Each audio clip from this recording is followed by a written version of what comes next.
Hi, I'm Molly Hagan. You may remember me as Eris from Deep Space Nine. I was the first Vorta, and you are listening to Trek Untold.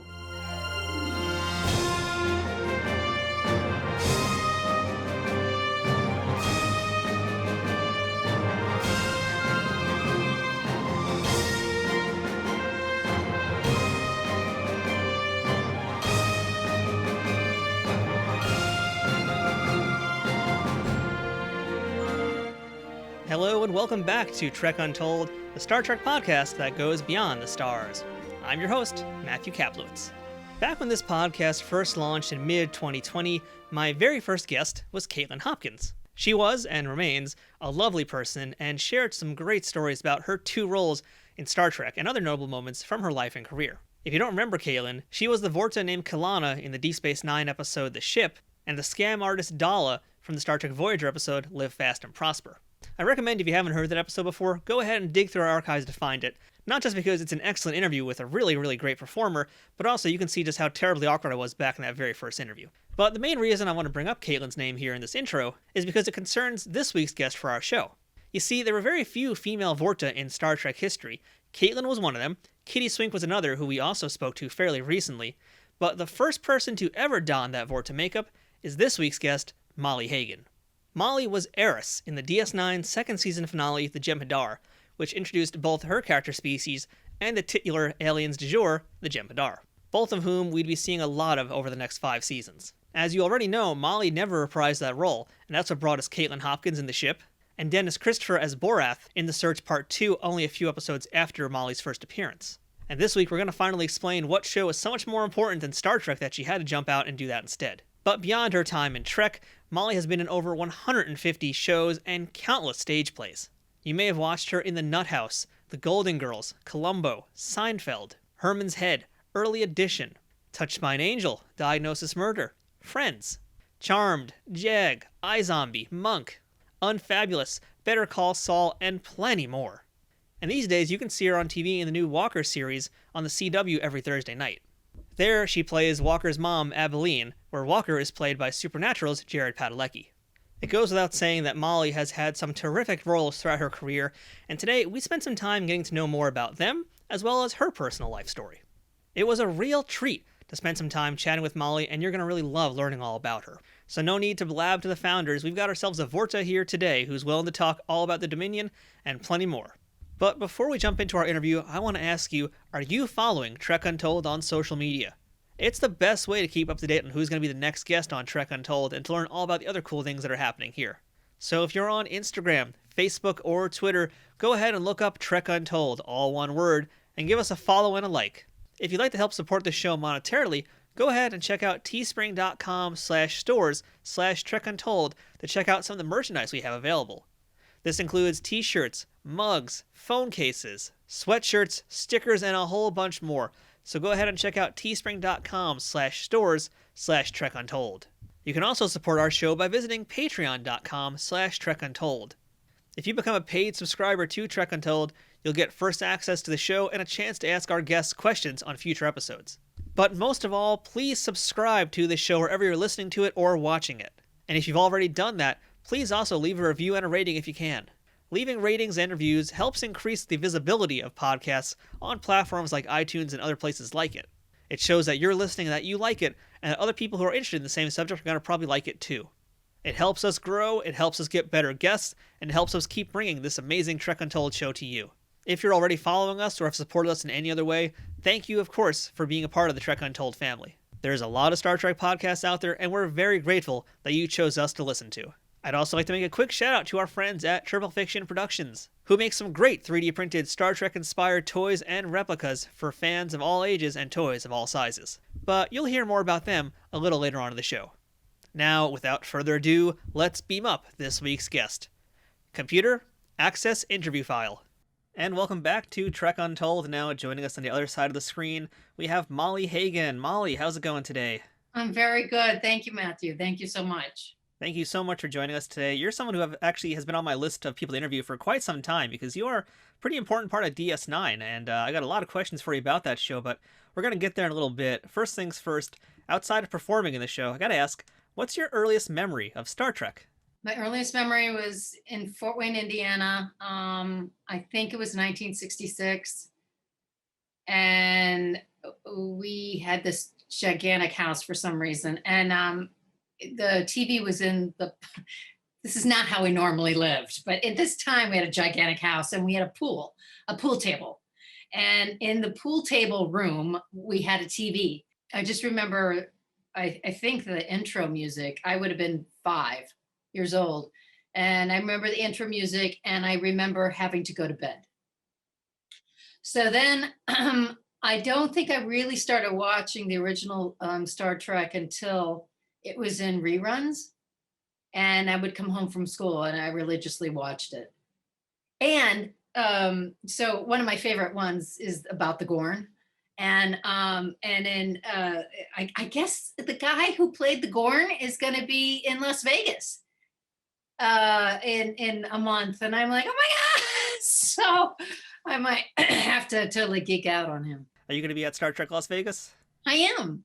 Okay, awesome. Yeah, we actually interviewed Bobby Clark. He's the stuntman who played the Gorn. So yeah, I'm glad you guys get to meet because he's awesome. You're gonna love him. How old is he? Oh, I don't want to put the wrong number out there, but he's up there in age.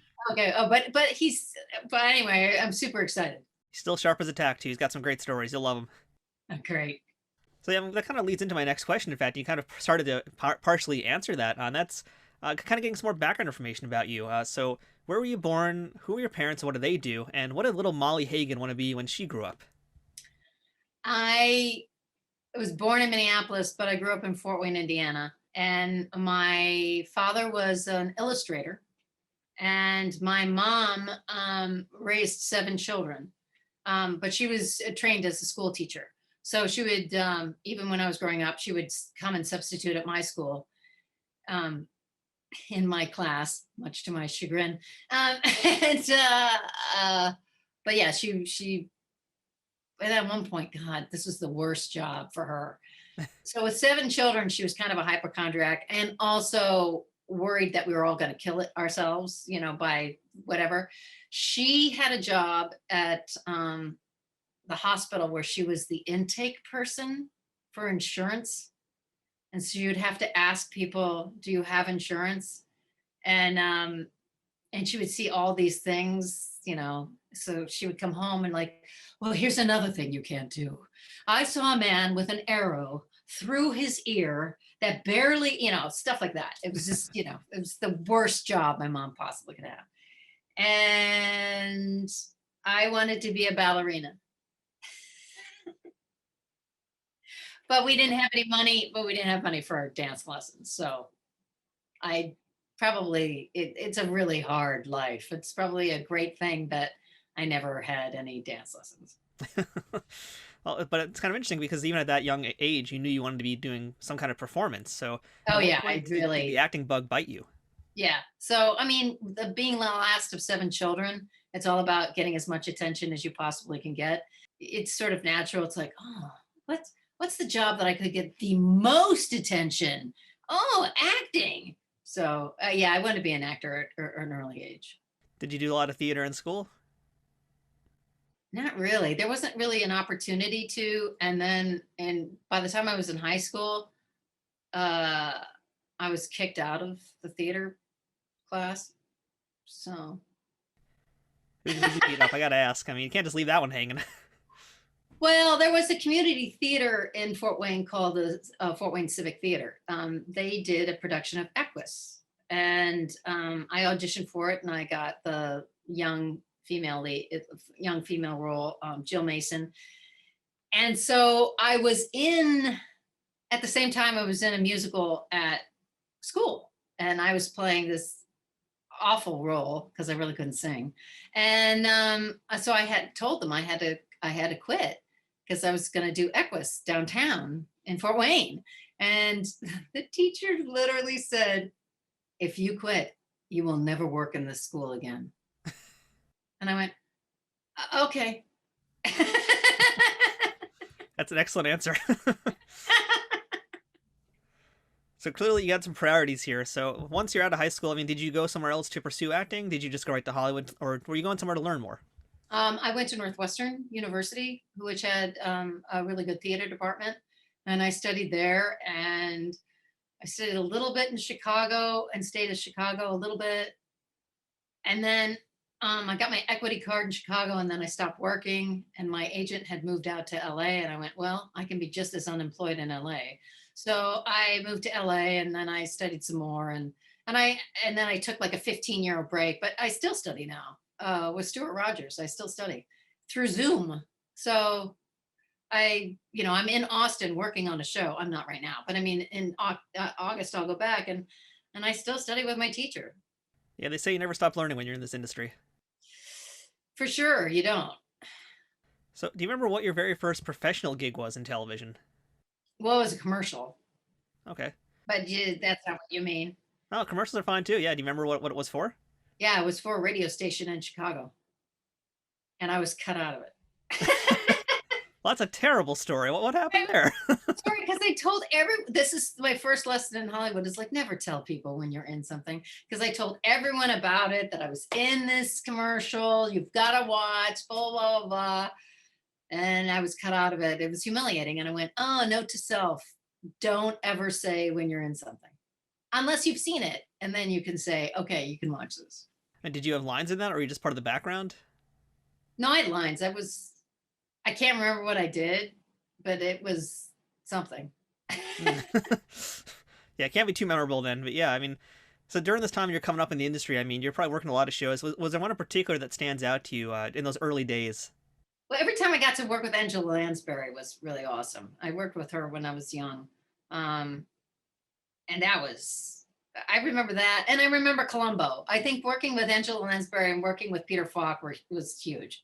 Yeah, we got to talk about Murder, She Wrote. In fact, we're kind of jumping ahead a little bit, and I'm glad to do that because Murder, She Wrote is always one of those hot topics we discuss on Trek Untold. I love hearing Angela Lansbury stories, and I know you did 2 episodes with her, right? I did 2 episodes, and then I did a made-for-TV movie with her, and then I think she cast me in her episodes. Then she cast me a couple times. But yeah, I played her daughter in this made-for-TV movie, and I just loved her. Yeah, I'd love to hear any stories you have about working with Angela, because everybody we've talked to always has something about her. She always had something special she did with them, or something Yeah. that you always remember about her. It was in the made-for-TV movie, and my brother dies and her son dies. And so there's the scene where we come together and we're weeping and we are hugging, and I think we just recently found out the news or something, and we're grieving. Well, she was there every take. Whether she was on camera or not, she was completely there for me, completely full emotion and everything. And I was okay in the master, and I was okay in the medium shot. By the time I got to the close up, I was dry. And the director, who I really liked, said, I told you to save it. And I went, and I knew it wasn't because I was dry. I was nervous. So, I mean, I could, I was just, the camera kept moving in, and I knew that this was the most important thing. And so I got really, really nervous. And she was there for me the whole time. And so during lunch, I went to her trailer and I knocked on her door, and I said, Ms. Lansbury, can I talk to you? She says, oh, of course, darling, come on in. So I said, how are you able to do that again and again and again? And she said to me what I thought was the kindest thing I've ever heard an actor say to another actor. She said, oh, when you get older, you have so much more to cry about. So she took me off the hook at being like bad. It's like, it has nothing to do with your ability. This is what I got out of it. It has nothing to do with your ability. Things change when you get older. You've lived in life. There's a lot more that happens. I mean, it was just the most profound and generous response. It still makes me, I love it. I love her. Yeah, that's an amazing piece of advice right there. Just wow. Yeah. That one got to me too. I mean, oof, yeah, that's something that sticks with you too. And Yeah. since you mentioned Peter Falk as well, I mean, we've heard some stories about working with him too. I'd love to hear a little bit more about him, because I feel like he's someone who's not really talked about as much these days, and he's contributed so much to TV and film. My favorite moment was this. I think it was the first episode, because I did a couple of them. So the first time I worked with him, there was this big reveal on one of the sound stages and Universal. I'd like take off a wig, and then you realize who I am, and blah.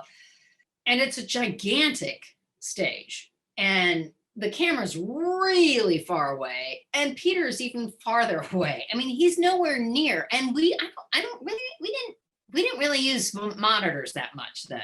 That was still sort of the beginning of monitors, and even if they were monitors, you really couldn't see them that well. You couldn't really see. It was more about framing and stuff. You couldn't, they're not like today. Like now monitors are amazing.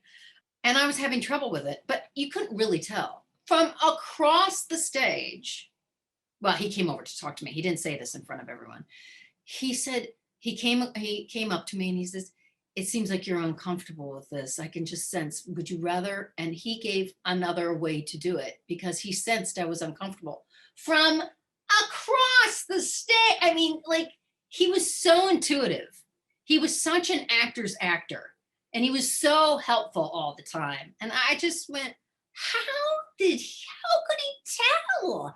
It was crazy to me. And he suggested something, and it made 30,000 million times better. And he wanted to make me comfortable. I also have another horrible story. I mean, this is a horrible story about me. It's always about how horrible I am. We do love horror stories here. Yeah, Peter Falk was a fantastic artist. I don't know if people know that. He at least the stuff I saw, he was a sketch artist, and he was magnificent. I didn't know this at the time. So because my father was an illustrator and also did a lot of portraiture as time went on, and because he was a commercial artist, and commercial artists, the job dropped out. I mean, by the time early 60s, it was all photography. So he moved into portraiture and stuff like that. So there was I think this was the second episode. The second episode I ever did with him, there was a painting of me that someone had done. And he says, "So what do you think of the painting?"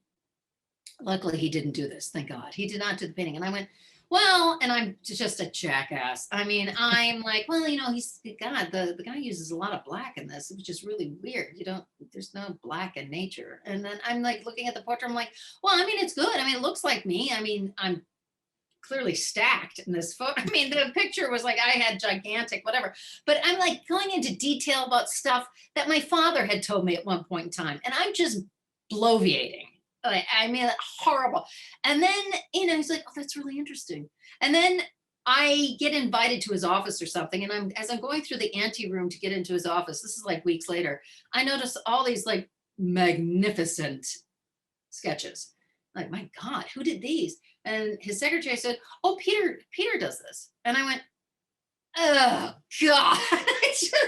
This man knows so much more about art than I do. And I was just like, "Oh, I'm such an idiot." I'm like, but I was young. But I'm just like, and I went into his office. I'm like, "You're a really great artist." And he goes, "Well, thank you." But he was great. He was gracious, kind. He didn't say, as I'm literally going on and on about this painting, that I'm an idiot. He would never, he didn't, but I was. Those are amazing stories. And you were basically in the trifecta of shows we like to discuss here on Trek Untold. We already mentioned Angela Lansbury, Murder, She Wrote. There's another one we're going to discuss probably towards the end of this episode, but the one I got to ask you about is Golden Girls. You were in season 5 episode Triple Play. You're a pretty key character in this episode. If folks haven't seen it, it's available on Hulu to watch, and I recommend you do it. So yeah, you got to tell me, what's it like to work face to face with Betty White? I got some Betty White stories too. Oh boy, yeah, do tell. Well, first of all, I was a huge Mary Tyler Moore fan. So Sue Ann Nivens was, I've done my version of Sue Ann for a lot of different roles because it was so iconic, and she really nailed the sweet, passive aggressive. The funniest, just funny. God, she was so funny. So when I got to meet her, she is exactly who you think she's going to be. She's kind, she's funny, she's warm, she's inviting and gracious. And then and this, Rose, who's so super, really sweet, and then I have to be mean to her. It was great. And then Betty, she probably still supports this, supported Tree People, which was an environmental organization in Los Angeles. And I participated in that too. And I kept seeing her around at different events, at another event too, that had nothing to do with Tree People. And then I saw her again at Tree People, and as I was going up to her, and she turned to and it'd been years since I worked with her. She turned to her companion. She says, "Now watch, Molly's going to reintroduce herself to me." And I went, I was because I always went over to like, "Betty, I don't know if you remember me, but my name is Molly." And she goes, "I remember you, Molly." Millions and millions of people that Betty White has met. How she would remember my name is beyond my comprehension. But yeah, it was great working with her. And Harold Gould. I mean, I had a huge crush on Harold Gould growing up. I guess I was just into older men or something. But so it was really fun to be his daughter, because I really loved him, and just to be with those two, these two iconic sitcom figures, and not Harold wasn't just a sitcom actor, and nor is Betty, but I mean, these actors was huge to me. And while looking through your resume and just trying to find things I could watch to see more of your appearances and more of roles that you've done, I came upon an episode of Seinfeld that you did, and as soon as I watched it, I was like, "Oh, you were in that one." This is like one of my favorite. It legitimately is one of my favorite Seinfeld episodes of all time. And the episode is where I can't remember. I think the episode is called "The Conversion," and in that episode, basically George is converting to the religion of Susan. Whatever, you guys can watch the episode if you want to see it. But you were the nun that is essentially being seduced by Michael Richards, by Kramer, and his Kavorka. I love this episode. So, you must have some stories from being on that set. I just remember Jason Alexander the most, because he has this scene where he's going to be converted. He just walks down the aisle, and he's walking down the aisle, and they did the take, I don't know, many, many times, because Jason had more and more ideas. So every time he walked down the aisle, he did something different. And I completely lost it every single one time. He like tripped, another time he spilled the wine, another time. I mean, it was just like every single take he did was just genius in a completely different way. And this is like the funniest actor I've ever seen in my life. And that's actually what I remember most about it. I mean, and I had a great time, but I mean, I remember most watching Jason. Yeah, I love that episode. So I got to ask you about this other oddity in your resume. Hopefully you remember something from this one too. I dig deep. You were in Alf's Christmas special. Yeah, I have fun. Oh God, Paul. What is the operator's name of Alf? Paul. You mean Alf's not real? What are you talking about? Yeah, exactly. I'm sorry, I'm going up on his name. He was so genius. So I just remember, I don't ever think I saw Paul. I only saw Alf. Paul was always under the stage and Alf was above. And I just remember in between a take, Alf just going on and on about something just dreadful. And I had completely forgotten that this was a puppet. And I'm just relating to Alf. This is between scenes. It's like and also it wasn't in front of a live audience, so there's no one there. So, and I'm talking to Alf and I'm going, "You're horrible. You're a horrible thing." And I'm just reacting. And like, that's how genius Paul was. I mean, and he was funny, but I don't think I ever met him. I think I only met Alf. And we've spoken to folks who have acted before with Muppets or other types of puppets, and a lot of them say it can be difficult because you're working with something that's not really reacting or emoting, but it sounds like you had a pretty easy time working with Alf. He was reacting and emoting between sets all constantly. He was very, he was, I believed Alf, hook, line, and sinker. Trek Untold will return momentarily. Trek Untold is brought to you by Triple Fiction Productions. If you're a Star Trek cosplayer looking for props, or toy collector looking to spice up your shelves, Triple Fiction Productions has you covered. Triple Fiction Productions produces affordable and unique 3D printed Trek-inspired products from the original series, Next Generation, Deep Space Nine, Voyager, Enterprise, and the movies. You can expect the same amount of care and attention to detail in any of the items in their catalog, whether it's a prop replica for use in a fan film, or a part of a cosplay, or accessories and playsets for figures from Playmates, Migos, or Diamond Select. Own your very own tricorder or phaser rifle with working lights, the bridge of the Enterprise E for your Playmates figures, or any other item from countless species and ships from the Star Trek universe. All products are 3D printed in the USA and are constantly evolving and improving based on fan feedback. To learn more about their products, visit them at triple-fictionproductions.net or on Facebook at facebook.com/triplefictionproductions. Triple Fiction Productions, taking Star Trek where no 3D printer has gone before. Hi, I'm Jonathan Frakes. If you're of a certain age, you may remember me as Commander Riker from Star Trek The Next Generation. And my wonderful brother Daniel died with pancreatic cancer 24 years ago. They opened him up, they diagnosed, they said, "You've got 6 months to live." And that was it. He died 4 months later. And at that time, there was a 3% survival rate. Since then, we've grown to the embarrassingly high number of 10%. But a dear friend of mine, and probably all of yours, Kitty Swink, is one of those 10%. She has survived pancreatic cancer for 17 going on 18 years. Pancreatic cancer is the third leading cause of cancer-related deaths in the United States, with a 5-year survival rate. That's just 10%. And more than 60,000 Americans are estimated to be diagnosed with pancreatic cancer in 2021. More than 48,000 will die from the disease because symptoms are often vague and can be hard to detect. That's why I'm supporting the Pancreatic Cancer Action Network, the leading patient advocacy organization committed to fighting the world's toughest cancer. PanCan is working hard to create outcomes for this devastating disease through its groundbreaking research in early detection and better treatment options.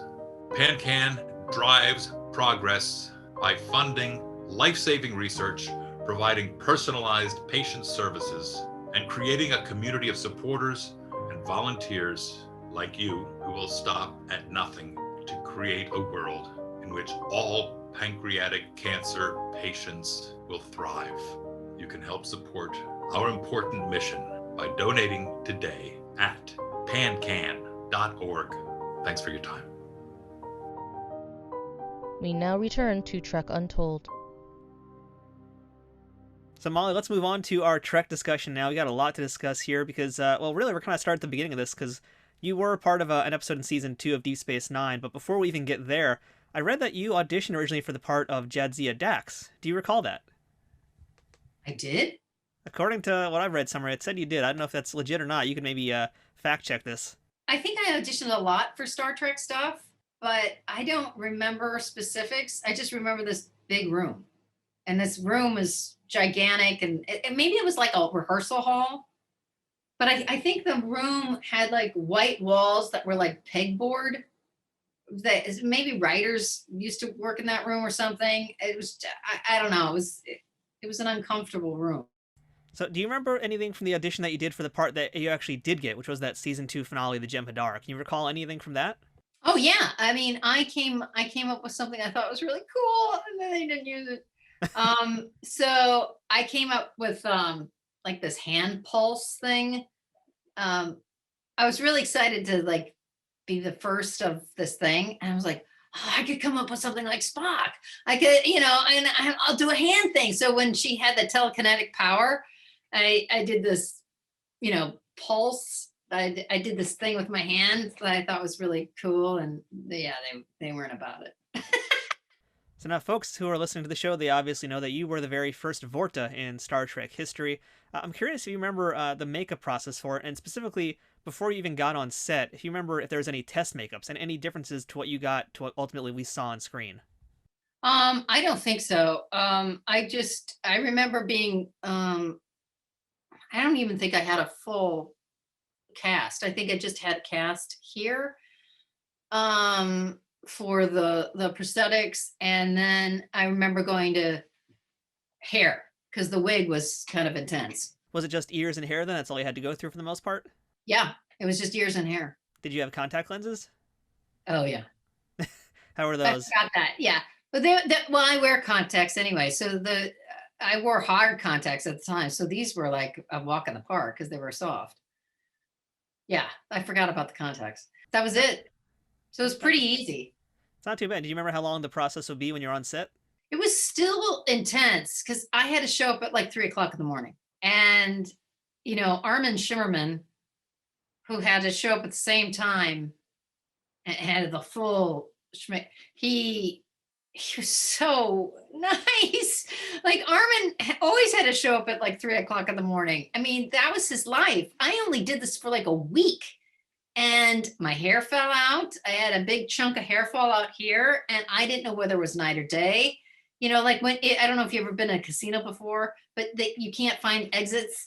That's what working on Star Trek was. Like you didn't know what time of day it was. You were always on this set and you would wake up, you'd go to work at night and then you'd wrap at night. And these people, I did it 1 week or whatever. They did it 26 episodes or what. I don't know how the makeup artists did it. I don't know how the actors did it. I don't know how anyone did it. And makeup and hair are the first to arrive and the last to leave. Yeah, they're the Marines of the Starfleet world, if you will, really. Well, they really are because not only have to show up early to put on your makeup, they have to stay late to take off your makeup. And we should add too. I want to just clarify when you said that you had a patch of hair fall. If you talk about your wig, or you talk about your actual hair from the makeup process, like your real hair. Actual hair. Oh wow, that's horrible. I've never heard of that before. Yeah, it was either stress or maybe the pin was too tight. But yeah, I had like a little patch of hair that fell out. That is horrible. I've never heard anybody have that happen to them before. But wow. Oh yeah, it was. I was really stressful.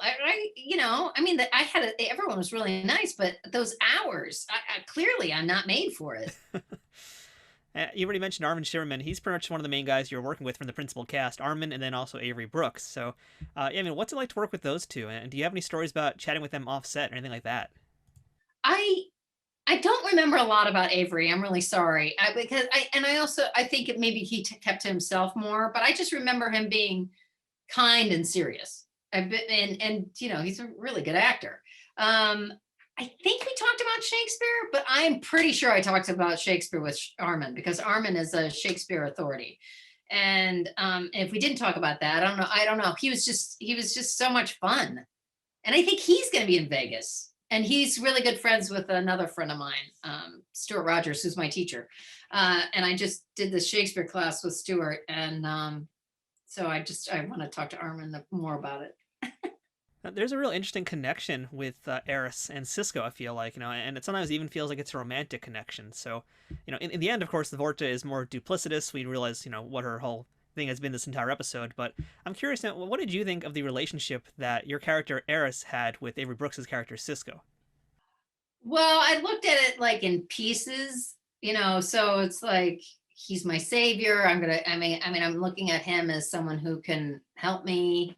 Now, a lot of this episode was shot outdoors, but there were some parts that were done in the studio. So I assume anything that was done daytime was actually in an external location, right? Or was it all done in a soundstage? I think it was all done in the soundstage. Was it? Okay. Oh, that's pretty convincing then, I felt. There are outdoor scenes. Oh my God. I just remember the cave. I remember the cave and the bridge. Yeah, the cave is where a lot of the action happens. Yeah. Oh, no, there is an outdoor. No, I think everything was on Paramount. Yeah. So when it comes to your actual scenes you had with Avery, with Armin, I found, if you don't mind some compliments right now, I found you to be very excellent at responding and reacting with both those guys, especially considering, you're talking to a Ferengi and you're talking to a Starfleet captain and you're an alien. It's all kinds of craziness going on. So, just talking to us about your performance here, can you talk to us about where that responsiveness and that reaction comes from? And how do you interpret that when you're an alien, essentially?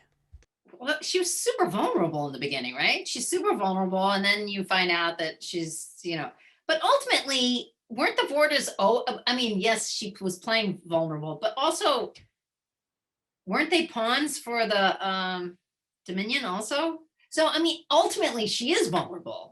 I don't know, it's easy because, I'm getting to do Star Trek. Star Trek has been my favorite thing since, I was young, and I already felt vulnerable being on a set with all this crap on. So, it wasn't a big leap to be vulnerable in front of, those actors. I think I remember feeling like an animal, Hmm. like a mouse or something. I can see that. Yeah, like the way you were doing certain things and a lot of your movements, they were very like Oh yeah, I close wanted to together. do something like weird with my head and stuff. There I was a lot of remember that. like, Yeah, I noticed lots of like yeah, tiny I was little like, movements. I wanted to, yeah, because I was really excited. I was like the first of this thing. So I was like, I want to, imprint it, they took away my hand gesture. So I wanted to like imprint as much as I can of other, you know. I mean, they say like the key to acting a lot of times is that your character has a secret that the other people don't know, and in your case, you really do for this episode. So I mean, Right. I really uh, did. Yeah. yeah, like how much of that does actually affect what you do and affect your character and affect how you do this episode? Well, I had to think about, well, how good of an actor is Eris? Hmm. Do I You're want to give basically acting anything? within an acting job. Yeah. And I was like, well, I don't think I want to give anything away. So I kind of really compartmentalized every, when she finally does the reveal. I wasn't very good actor enough to understand all the levels. So I kind of played it like completely two different characters. I think it definitely worked out. I mean, it's definitely a very memorable role, a very memorable debut for this type of species. And you also mentioned that you do appear on the bridge briefly. You appear on Ops with the rest of the main cast. So what do you remember about just seeing that bridge for the very first time and just being around everybody else? Because it's very rare that I think a lot of the guest actors get to spend time with everybody on set. Right. Well, that was really fun. I remember, touching a lot of stuff. I mean, not as the character, but like when I got on the set, I was like, oh, like, and the computers and all of the stuff. Yeah, that was cool. And in that scene, you're also there with Nana Visitor. You're there with Colmini, Renee Auberjonois, Terry Farrell, Sadig, Bashir. I mean, did you have any time to chat with any of those folks, or was it kind of just let's get to work? We got an episode to film.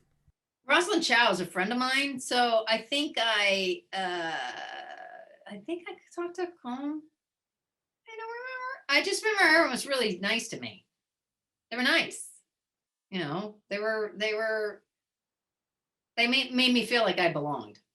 Oddly, when I did not. But I mean, I did not belong. But I mean, I felt really welcome on the set. That's all I remember. I remember it sort of being warm and I was welcomed. And we should also mention this episode was directed by Kim Friedman, one of the few female directors who did Star Trek in that era. And, this is, I think, actually her second episode directing on DS9.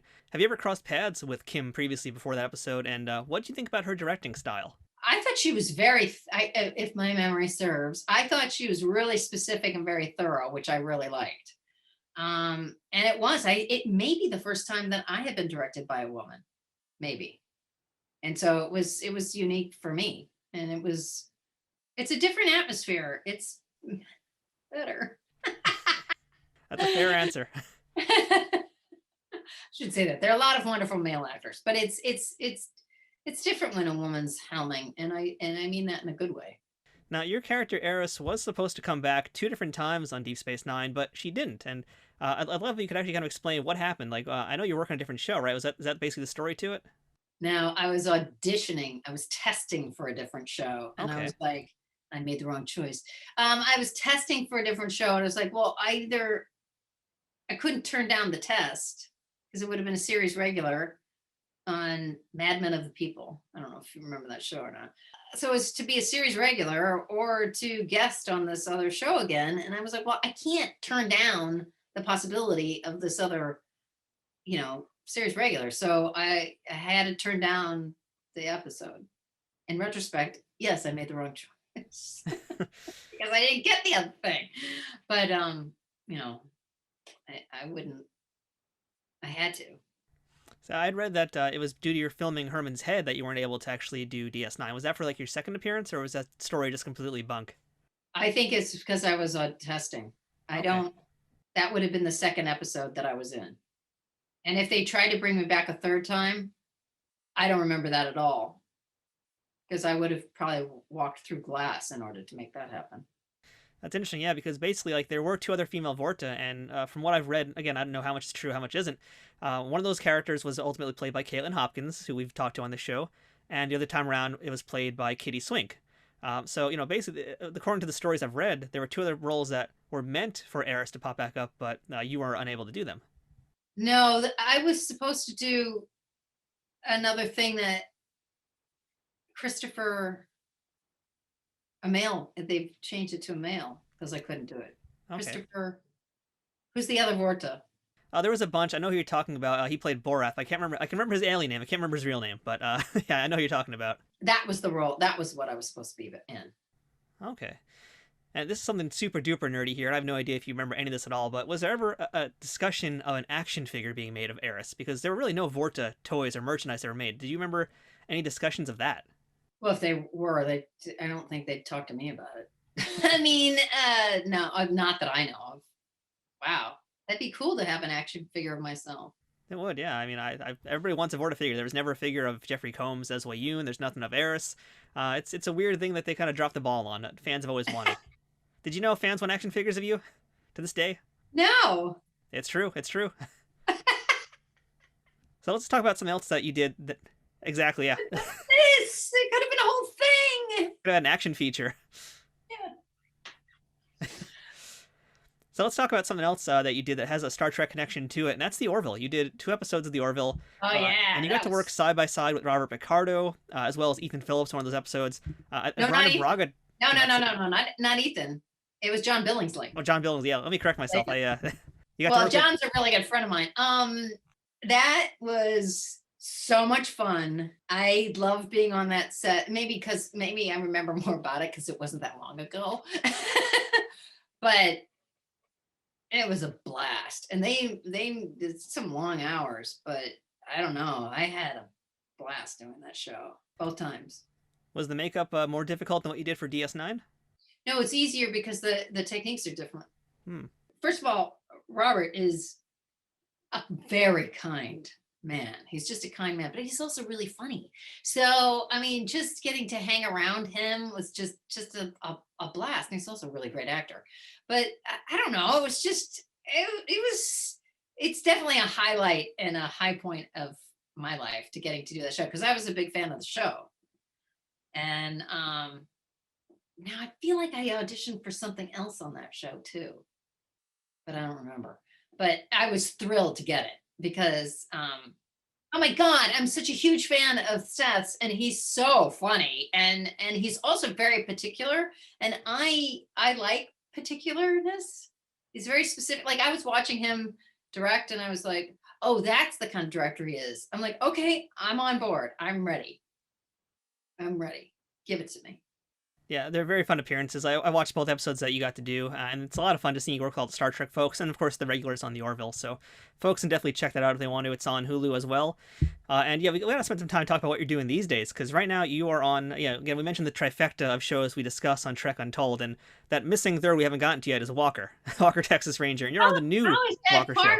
Oh, you mean the supernatural stuff trifecta? Yes, yeah. Yeah. I'm having really the time of my life.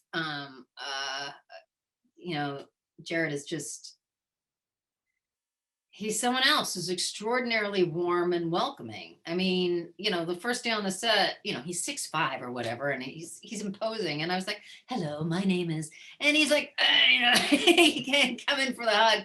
And it was scary because it was COVID. So I was like masked up, we're all masked up. And I was like, are we allowed to hug? Like asking around. That's really like family. It's really like, I've never been that comfortable on a set before. I'm glad you mentioned that you guys were filming during the pandemic, because I was curious about that. And I mean, I'd love to hear, we haven't talked to anybody who's actually been performing on a show during a pandemic. So, I mean, what have you guys done differently to adapt to this environment? Well, we get tested 3 times a week. And at the height of COVID, we were being tested 5 days a week. We didn't touch in scenes. Props are being wiped down. I couldn't hand something to you. If I handed something to you on set, there'd be a cut, they'd wipe it down, and then the other guy would receive it. If you did have an intimate scene, which I didn't, you did have to test every day, and you had to make sure that the partner you were with was testing every day. You wear a mask all the time, unless you're shooting. And so most of us, well, I'll just talk about myself. I was completely broken out, like through here, you know, and then you wear the mask and the makeup would come off in the mask. And so, you know, they're constantly having to touch you up. The poor makeup artists, you know, they're masked, they have shields, they barely can see to do your makeup. It's a lot. Working through COVID is a lot, but the crew we still were fast. It's still the fastest crew I've ever worked with. Our days were short. Even with COVID, it was lightning fast. And we got to work with 3 cameras all the time, which also helped. So, Molly, last thing before we get out of here today, just a general acting question. What's something that you know today that you wish you knew back when you first started? I wish I knew that I was enough. I wish I knew I was enough, and that I think I wish I'd learned more relaxation techniques and stuff like that back then, or just to arrive and be present on a set rather than like, you know, or to arrive is a weird term that we use in my class, but where am I right now? Who am I? What do I feel like right now? What's happening right now? Like to be in the moment as me, and then to add the circumstances on top of it of what the scene is about. But I would just show up and just dive into stuff. And sometimes I was a nervous wreck, sometimes it was appropriate, sometimes it wasn't. So those are the 2 big things: to really arrive and to know that I was enough. And last question for today, Molly, what's the best thing about being a part of the Star Trek universe? Being part of the Star Trek universe? I don't know. Feeling like you belong. I mean, it's a pretty big universe and it's a pretty big space with a lot of different people. And just, you know, I was a quirky person, not well liked growing up. And I found my people in Star Trek. Great answer. And for folks who want to meet you, by the way, as we mentioned, you're going to be at Star Trek Las Vegas, correct? Yes, I am. And you're going to be there the entire weekend? No, I think Friday, Saturday, and part of Sunday. Okay. Do you know like what booth information you're going to be at yet, or any information about panels or anything like that you're going to be doing? I think something's happening on Friday. I'm so sorry. I don't. I think I'm on a panel on Friday, and it might be a Vorta panel. No, it's not. No, it's not. I don't know. You're doing something. You're going to be there. That's what matters. Okay. So, but and I don't even know if we're going to be masked or unmasked. I think, you know, with the Delta variant, I think I'm going to mask up. Or maybe just wear some really crazy alien makeup and that'll just cover everything up. Yeah, right. But I am vaccinated. Okay, same here, yeah. So, again, for folks who are going to be going to Star Trek Las Vegas, you can meet Molly Hagan. I definitely recommend you do. Get yourself a picture, get yourself an autograph. Yeah, don't miss this opportunity. And Molly, of course, I hope you get to meet Bobby Clark and say hello to the Gorn. I will. Thank you so much. This has really been a pleasure. Yeah, thank you, Molly. It's been really great. I love chatting with you. It's been, like I said, you were on that list for me to get very early on when I first started this podcast. I'm happy I finally got to have the opportunity. And I'm not going to be at Vegas, but I hope you do another Star Trek Con and I get to meet you and get my own photo with you as well. So thank you so much for chatting today. Thank you. And that was our chat with Molly Hagan. What a pleasure it was to speak with her. And I want to thank her again for her tremendous stories all about her body of work. It's truly a shame that she did never come back to Star Trek.